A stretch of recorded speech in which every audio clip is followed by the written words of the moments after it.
Wrestle Matts coming at you with the SummerSlam review. We're going all the way back, 1988. We've got Hulk Hogan, Macho Man, Mega Powers versus the Mega Bucks, the Giant, and Ted DiBiase.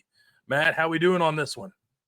Good, man. I was a little bit worried when you selected SummerSlam 1. I gotta be honest with you. I was a little bit nervous about how this was gonna go, but as I got into it and as things played out, no spoilers, but pleasantly surprised, my man. Pleasantly surprised to be talking about this match today. Yeah, it was just kind of crazy because it was very random. I was just like, let's try something different. And I remember the Mega Powers, just how popular it is and how, like, just two of the biggest stars, especially now with Mm-hmm. Hogan's passing. Like, this is huge. And yeah, to see Andre the Giant, Ted DiBiase in the Garden, dude, 1988. Do you remember what was going on in 1988? Being born, man. I was like 3 months old when this thing happened. Dude, no cable. There wasn't cable television yet. This was like your basic Oh 5, 10 wow. channels. Like, Oh yeah. so this is a big deal, man. But yeah, the Garden in 1988. We've got superstar Billy Graham and Gorilla Monsoon on commentary. This is kind of, I think, the first time I've ever heard superstar Billy Graham on commentary. He was sounding a little Dusty Rhodes, was he not? He does. He does. Okay, like specifically on When, commentary, sounding a little dusty. when you've heard that, like, Dusty and Hogan kind of pulled from superstar Billy Graham because he's like a Right, 70s right. guy. Yeah. So it's kind of cool that that's maybe where Dusty kind of came with some of his mannerisms, just that vibe. Yeah. But yeah, we're here. We're in the Garden. You see Andre the Giant, this larger than life character. Let's go first off. Like, what do you think of Andre the Giant? Kind of seeing him, I wouldn't say maybe his prime, but kind of still moving well. You know, everything he's doing. Yeah, he's moving well, and we'll jump into, kind of what all he does throughout the match. But I think it's a very good. If you literally went back to this match, if WWE had a big man like Andre today, they kind of do in Omos. They're just not using Right. him right now. But if they wanted to make Omos and kind of mirror a lot of the things that Andre does, I think this match showcases him very well because there's things that he can do to be a bad guy. There's things that he does that he doesn't necessarily need to do for his size, but he does them anyway. I actually enjoyed what Andre brought to this match, and I'll pinpoint a few things as we move along here. Yeah, so we get Andre the Giant, DiBiase in the ring. You know, pretty Mhm. much DiBiase's bought Andre the Giant. You also get a little Bobby Heenan, Virgil. You get Jesse Ventura as a special ref, but no referee outfit. Do you think that kind of hurt the match a little bit? It threw me a little bit, mostly not because he doesn't specifically have a referee outfit, but mostly because he looks like a pirate. And if he wouldn't have looked like a pirate, it would have thrown me off a little bit less. And I guess the bandana or whatever was his look, but that one did Yeah. throw me for a loop just a little bit. I think that was like my biggest faux pas of the match was just like, you got to give him in the ref colors. It means so much more. At least that, yeah. When then we have the Mega Powers kind of coming out to Macho Man's entrance music, not Hogan not getting his kind of, his usual Real American. So that was kind of cool to see Hogan as second fiddle come into the ring. Yeah, it doesn't happen often. It doesn't happen often. So drink it in, man. Oh, Jericho. So the crowd's on top of the ring. We get a tag match Yeah. for your main event of SummerSlam. What do you think of, like, as for a tag match? How did this kind of vibe? Because I saw a lot of hot tags and like good tag team skills from Hogan and Macho in this. Yeah, so very first off, I am loving these older throwbacks that we have done for the advantage that it feels like everything is just right there on top of the ring. Like they have these wide shots of it's Madison Square Garden, yeah. Yeah. Yeah, they have these wide shots of Madison Square Garden, and I mean it looks like there's not an inch, for any wiggle room for anybody. Like you have the room to your seat, and that's kind of it. And it looks like there's about that much room between the ring and the fans. It's kind of overwhelming from that perspective. But as far as the tag team action goes, Maddie, I love that. That's like one of the first things you brought up because there's a lot of things that I think tag team wrestling today, presently, teams could really go back to and utilize. And I wish WWE would kind of let them, because there's so many rules that don't apply in today's WWE.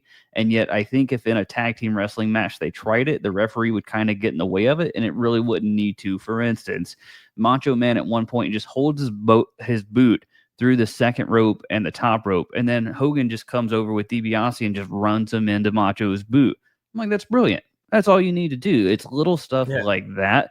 There's teamwork all across this match like that works beautifully. Yeah, and that's what's weird is it's like these main event guys that haven't really ever been in a tag team before.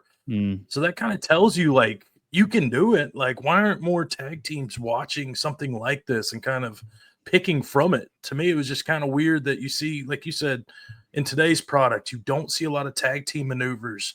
But yeah, here you have Macho and Hulk doing like 10 or 15 of them. It just kind of brings this tag match to life.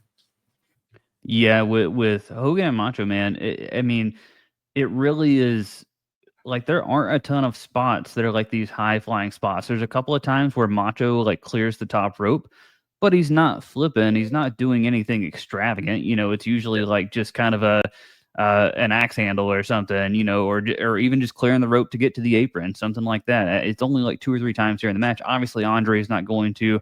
Don't think DiBiase or Hogan had that athleticism either. So it's really just a throwback in the sense that what they're doing in the ring is pretty simplistic, but then you look at the crowd reaction and it's huge. There's multiple times through the match, Maddie, where everybody just looks like they're on their feet and just like, raring to go. They're fully behind this match.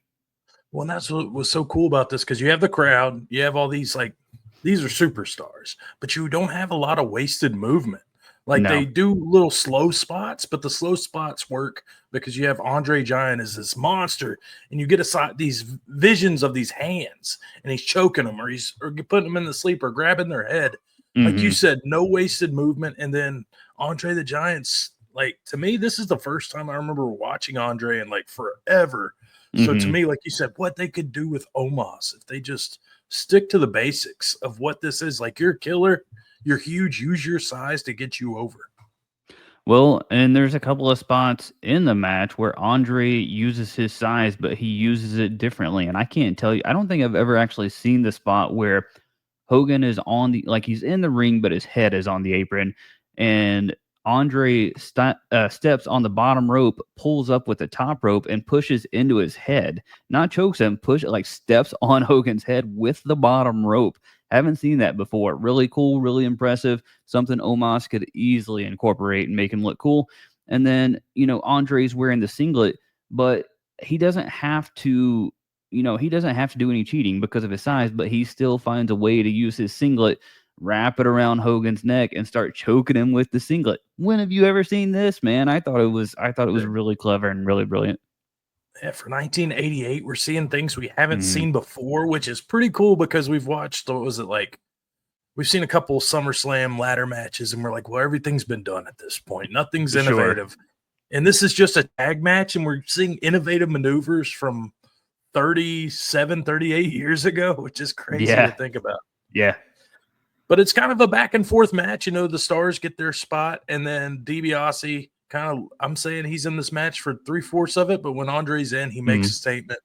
And then it kind of comes to a weird ending where Miss Elizabeth's involved. She takes off her bottoms, which is probably a huge deal in 1988. In the 80s, yeah, for sure. Oh, my God. But this was like WWE sex appeal back then. She's just wearing bikini bottoms.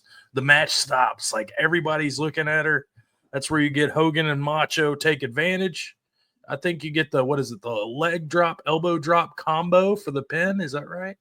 Well, yeah, I do want to point out that before the Miss Elizabeth spot, I think they were basically setting up for the ending of the match, but it's so good, man, because Hogan has DiBiase in a sleeper hold, and he's basically holding off DiBiase so Macho Man can go deliver the elbow drop. And instead of hitting it right then and there where the fans are already in a frenzy, Andre gets the boot up and hits Macho Man, and then goes and takes out Hogan. So the fans, you can hear, you can hear a pin drop from going to an absolute frenzy to pin drop. And then it takes the shenanigans, there with Elizabeth, Bobby Heenan's on the rope, Virgil's on the rope, Jesse Ventura doesn't know what to do. Then she takes the skirt off, and like you said, it's probably a huge deal back in the day. It certainly sounded like it on commentary. If you view it through the lens of today's product, you're like, that doesn't even phase anybody. Yeah, but yeah, I mean, you do get that combo of both of them hitting their finishers in the end, and it's a good moment. And the way they do their finishers too, I thought that was like perfect. Like, they almost like they went bread and butter, baby.